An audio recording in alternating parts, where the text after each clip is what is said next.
سلام، خوش آمدی به کانال نبض تندرستی. آیا تا حالا شده سر غذا خوردن شاهد این باشه که کسی غذا در گلوش گیر کرده باشه؟ خفگی انسداد راه هوایی یه فوریت اضطراری هستش که میتونه باعث قطع تنفس یا مرگ بیمار شود.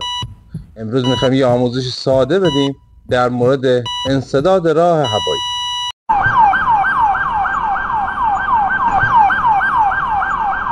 خفگی یا انسداد راه هوایی چیه و چگونه میخوایم برطرفش کنیم؟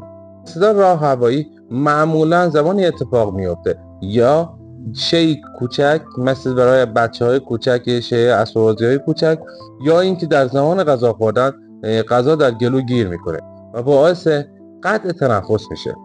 در این زمان باید چه اقداماتی انجام بشه؟ امروز میخوایم بهتون یه اقدامات کامل، جامع و ساده رو بگیم که بتونین در زمان این اضطرار و این فوریت اقدامات لازم رو انجام بدهید. اگر فرد نتونه سرفه کنه یا تنفس طبیعی داشته باشه، به احتمال زیاد غذا در گلوش یا شی در گلوش گیر کرده است. علائم خفگی یا انسداد راه هوایی چیست؟ سرفه شدید و مداوم، لب‌های تیره رنگ به خاکستری یا کبود، شاه علامت بین المللی یعنی دو دست رو در اطراف گردن گرفته و فشار میده. این یک علامت مبرم هست که نشان میده فرد غذا یا شیئی در گلوش گیر کرده است. و چه اقداماتی باید انجام بدیم؟ و برای بزرگسالان، اطفال، نوزادان و خانم‌های باردار متفاوت است. اگر یک بزرگسال دچار انسداد راه هوایی بشه، اولین کاری که میکنیم خونسردی خود رو حفظ میکنیم. دوم، از یک شخصی میخوایم با اورژانس 115 تماس بگیره.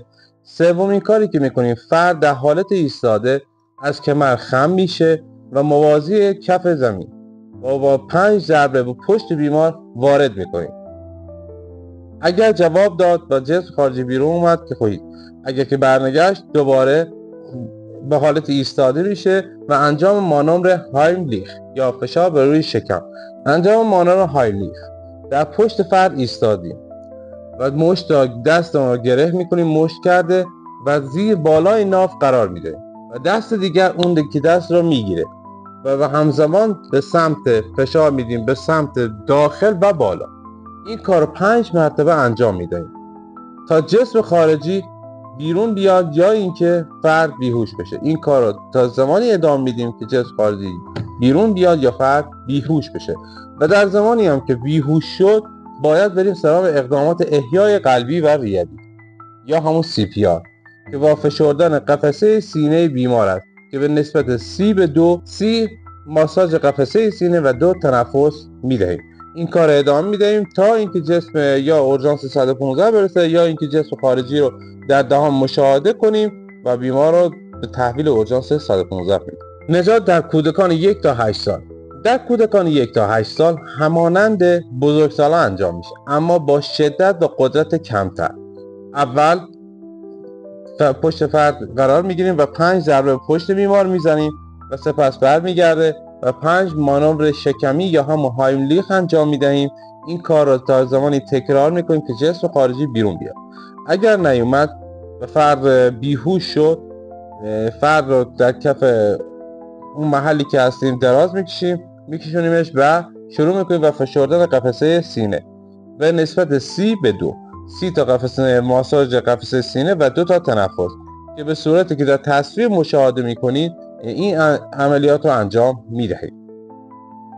و در زمانی که 30 بار فشار قفسه سینه دادیم دهان بیمار را چک میکنیم. اگر جسم خارجی رو در دهان بیمار دیدیم خب تونستیم اون جسم رو بیرون میاریم.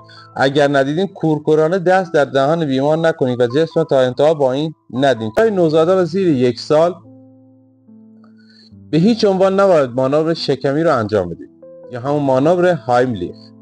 نوزاد را روی ساعد دست بخوابانید، سر به سمت پایین باشه و با دست دهن بیمار و سر بیمار رو بگیرید و به این صورت روی پا بذارید و شروع کنید به ضربه زدن و به پشت بیمار، همونجوری که در تصویر مشاهده میکنید.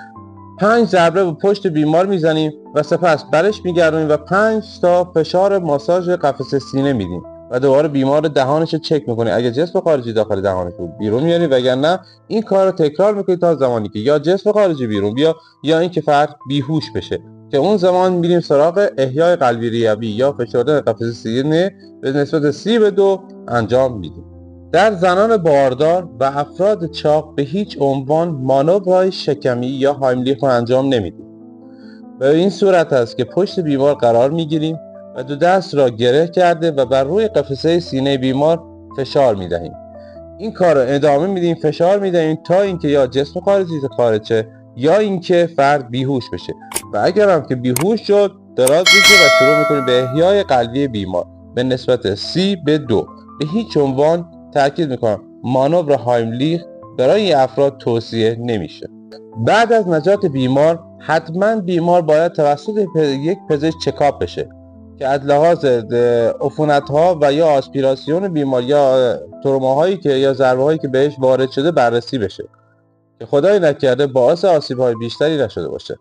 و در آخر شما میتونید با یک آموزش ساده‌ای که امروز بهتون دادم و یک تمرین مداومی که دارین در عرض 5 دقیقه جان یک بیمار را نجات بدید.